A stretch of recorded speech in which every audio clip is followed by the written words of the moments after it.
California. You know. Well, the crazy thing that Newsom does is whenever someone brings up the problems in California, he starts rattling off all the positives. The most Fortune 500 companies, highest education. But yeah, that was all already there before you were governor. But how many Fortune 500 companies have left California? Right. And then you guys spent $24 billion on the homeless, and it got way worse. Yes. Like the homeless population doubled or something. Like people don't understand like the homeless thing because it sort of preys on people's empathy, and I think we should have empathy, and we should try to help people. But the homeless industrial complex is really it's dark, man. It should be that network of NGOs should be called like the drug zombie farmers, because the more homeless people and really.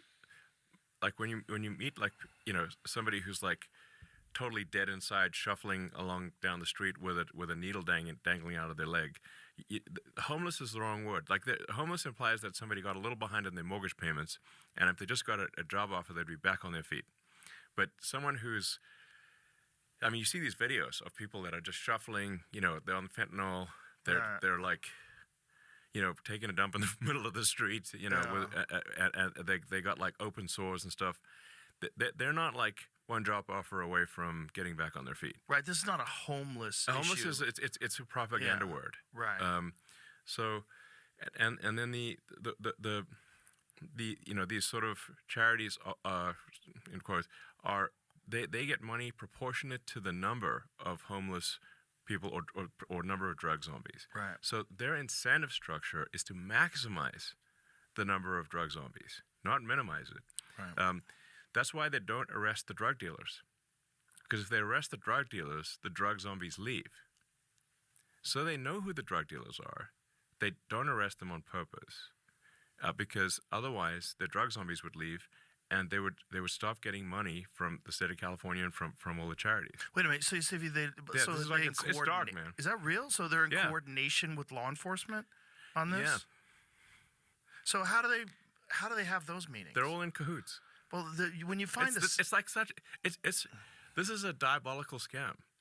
And San Francisco has got this tax, this gross receipts tax, which it's not even on revenue; it's on all transactions, which is why Stripe and Square and a whole bunch of financial companies had to move out of San Francisco, because it wasn't a tax on revenue; it's a tax on transactions.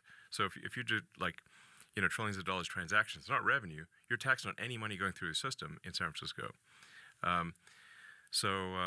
Like Jack Dorsey pointed this out, and they said like look, that they had to move Square from San Francisco to Oakland, I think. Stripe had to move from San Francisco to South San Francisco, a different city. And that money goes to the homeless industrial complex, that tax that was passed. So there's billions of dollars that go, as you pointed out, billions of dollars every year that go to these non-governmental organizations that are funded by the state. Like it's not clear how to turn this off. It's a self-licking ice cream cone situation. They get this money. The money is proportionate to the number of homeless people or number of drug zombies, essentially. So they try to keep that. They try to actually increase, because that like in some cases like it's somebody did an analysis. When you add up all the money that's flowing, they're getting close to $1 million per homeless per drug zombie. It's like $900,000, something like some crazy amount of money is going to these organizations. So so they want to keep people just barely alive. They need to keep them in the area so they get the revenue. So that's why, like I said, they don't arrest the drug dealers, because otherwise the drug zombies would leave. But they don't want to have too much.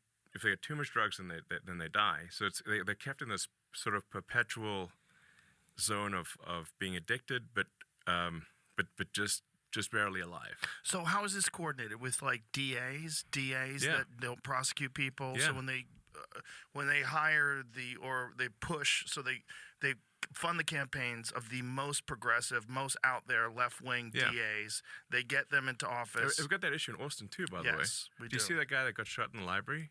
No.